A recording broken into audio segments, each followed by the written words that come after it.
front-facing phone face. I try to live my life seasonally, tuned into the rhythms of the earth and the world around me, and I find the pagan wheel of the year helps me with that. Each turn of the wheel, I'll ask for 1, 2, or 3 cards to help me keep in mind the things that will be important for this chapter. This turn of the wheel begins with the winter solstice. My friends and I have created a tradition where we come together around a fire every solstice. We sit in circle, we release to the fire that which no longer serves us, we plant seeds of where we'd like to grow next, and we share love, sometimes tears, always laughs, and I truly believe we create magic. At the very least, we strengthen the bonds of our friendship.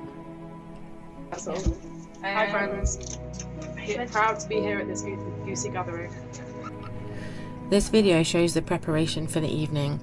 I build the fire in the lid of an old barbecue from a house we used to live in. We chat about Dubai chocolate, which I'd accidentally spent a small fortune on earlier that day as an impulse buy at the checkout. Ex-boyfriends and fire safety, also topics of conversation, as I light lanterns, bought by said ex-boyfriend. We organise ourselves, writing our intentions, getting comfortable, deciding the order of ceremony, and then putting our faith in the process and the universe. Soon you'll see me getting up the morning after winter solstice, the longest night, to go and welcome the returning of the light at a country park close by. I've watched many sunrises from this park, and I remembered an awkward first date I had years ago as I approached the bench I was going to do my ritual on. Funny how memories can be stored in a location more than your mind. I recorded my thoughts as they came on the journey to and from the park. I hope you find them as entertaining as I did when I watched them back.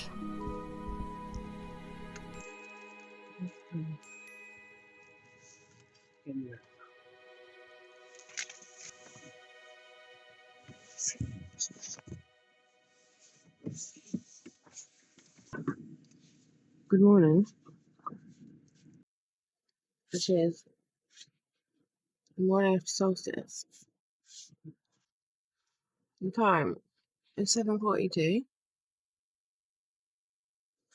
A noise jolted me awake at 7:30, and I believed that sunrise was at 7:50.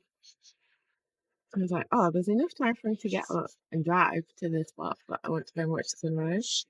It's raining, but the actual sunrise time is 8:15. So it's 1:45,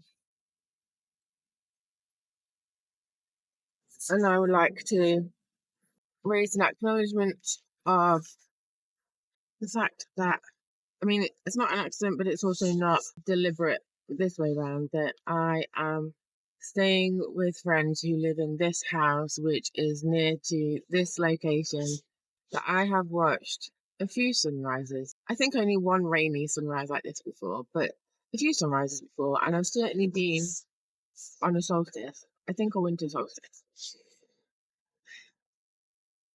I now live an hour and 20 minutes away from here. There was no way that I was ever going to be coming back to do anything. Not that I needed to.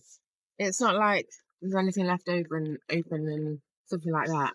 And yet, here I am doing this. I believe it is not accidental. There is something about closing this cycle, coming to a point of completion. I don't know what that cycle is. Besides, I've been here before for sunrise on solstice, not in rain quite like this, but in rain.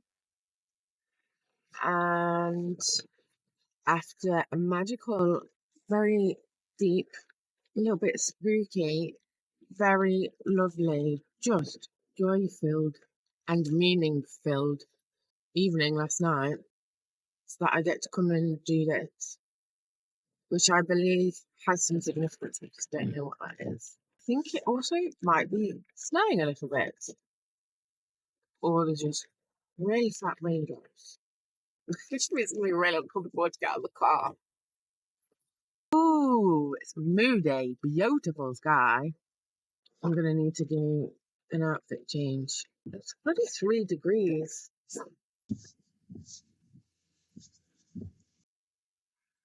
I need to get my joggers.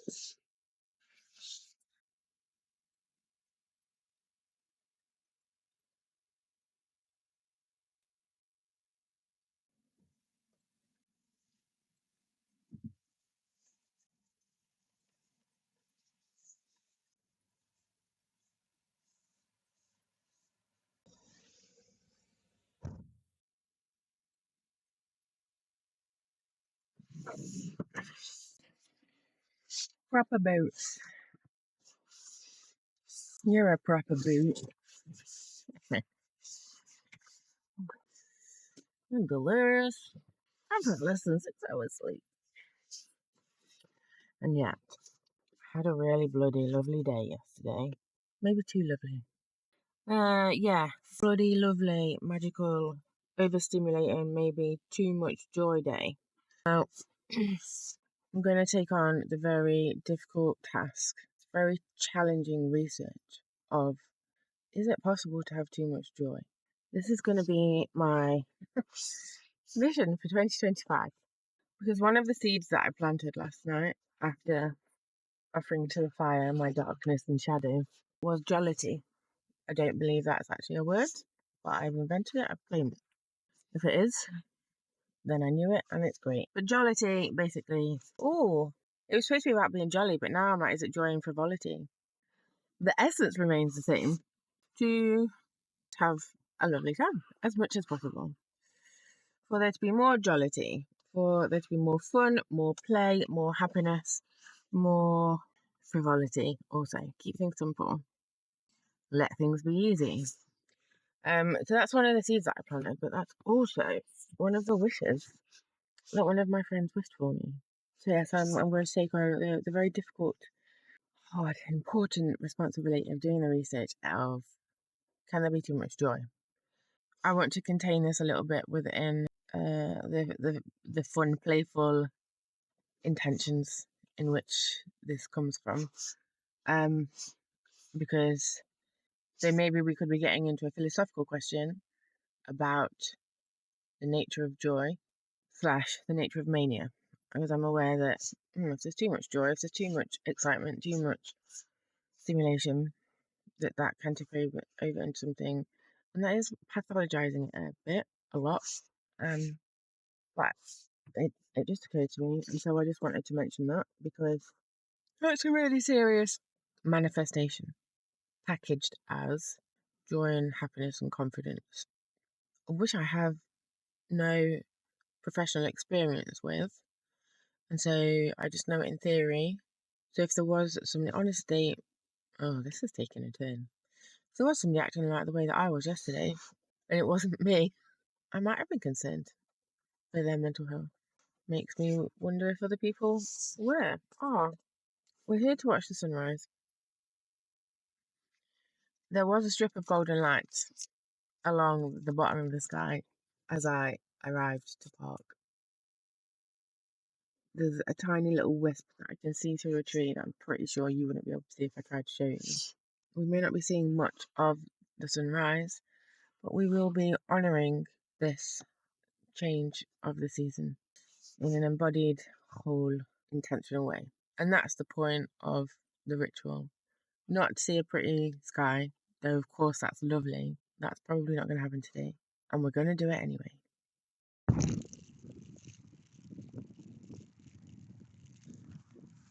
Come on, brother. Look.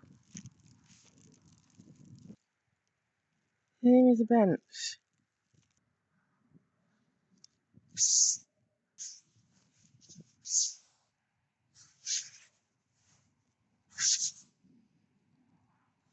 There's sunrise.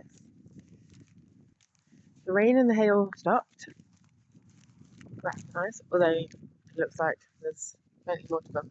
It doesn't look very dark on this camera because this camera has some weird colour and light.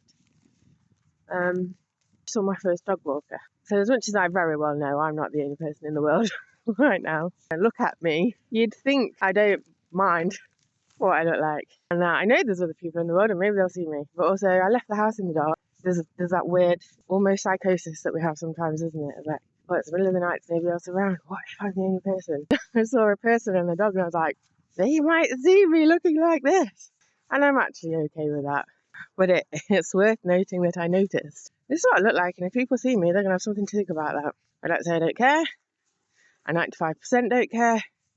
But 5% of me is now fantasizing about conversations all of these people that can't see me right now will have later. I've marked the returning of the light. I'm grateful. I've done all the things I should. And there's the thing. I haven't just sat in contemplation. And I did have 2 minutes of just silence, concentrating on keeping the flame light. The days get longer from now. Whilst the worst of winter absolutely is not over, the best is yet to come. That just means more cozy, more quiet, more warmth and more glow. Happy Yule!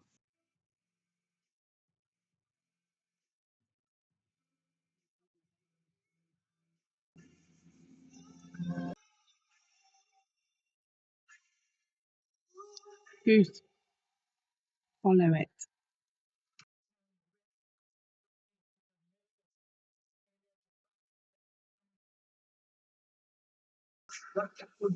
It's snowing! And raining.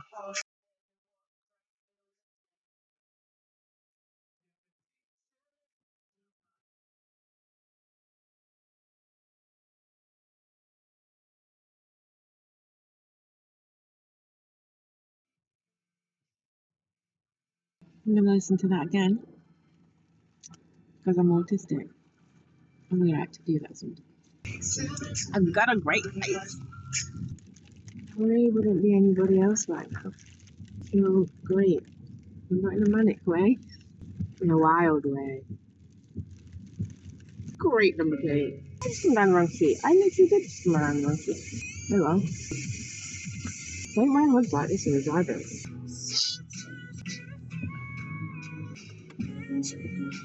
And with that, we're in the slipper. Last year has ended. We've entered Yule. The 12 days of Christmas? Don't know about that. No more work, no more obligation. Deep rest. Cozy. What a year. So now I suppose this is a period of reflection. And it's at a point that is at the end of one year and before the start of another. And that lends itself very well to a period of reflection. Maybe I'll do a bit of that deliberately. I'm getting a little bit annoyed at myself right now the second that I'm still just chatting streams of consciousness to the camera. So I'm going to have to watch all this footage back and decide, nah, that's not going in a video. So maybe this is part of the process that's helping me be more concise. And I do accept there is value in streams of consciousness talking to camera, because there will be times where I'll be like, oh, that's a little gem. Fairly certain that's not happening today. Right now. Maybe it's already happened, I don't know. But the fact is I've probably got about half an hour of footage to watch. But that's okay, because the aforementioned period of rest and reflection means I've got time to just watch videos of sky and rain and front-facing phone both. You know what I mean?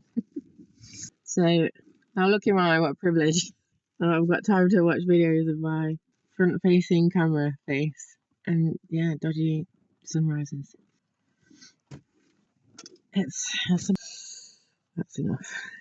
11:11. Thank you very much. Goodbye.